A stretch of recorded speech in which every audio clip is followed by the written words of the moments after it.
Polsek Koramil dituding terima uang, aliran uang judi sabung ayam dinikmati oknum. Kasus tewasnya 3 anggota polisi saat melakukan penggerbekan arena sabung ayam di Kampung Karangmanik, Kabupaten Way Kanan, Lampung, diduga melibatkan aliran uang judi yang dinikmati oleh para oknum.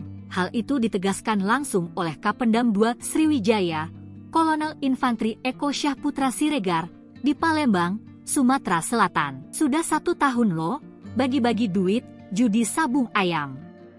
Ada duit dikasih, Polsek Koramil, makan duit.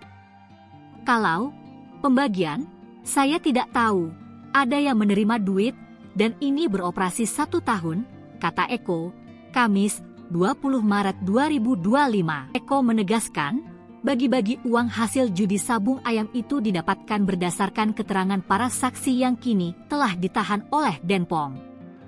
Kedua saksi tersebut adalah Peltu Lubis dan Kopka Basarsyah. Pengakuan ini pun akan didalami oleh tim penyidik gabungan untuk mengungkap siapa saja oknum yang terlibat dalam judi sabung ayam di Lampung. Diberitakan sebelumnya, 3 orang polisi gugur saat menggerebek arena judi sabung ayam di Kampung Karangmanik, Kecamatan Negara Batin, Kabupaten Way Kanan, Lampung, Senin, 17 Maret 2025. Sore. Ketiga anggota kepolisian tersebut ialah Inspektur 1, itu, Lucianto, Brigadir Kepala, Bribka, Petrus Aprianto, dan Brigadir 2, Bribda, Galip Surya Ganta.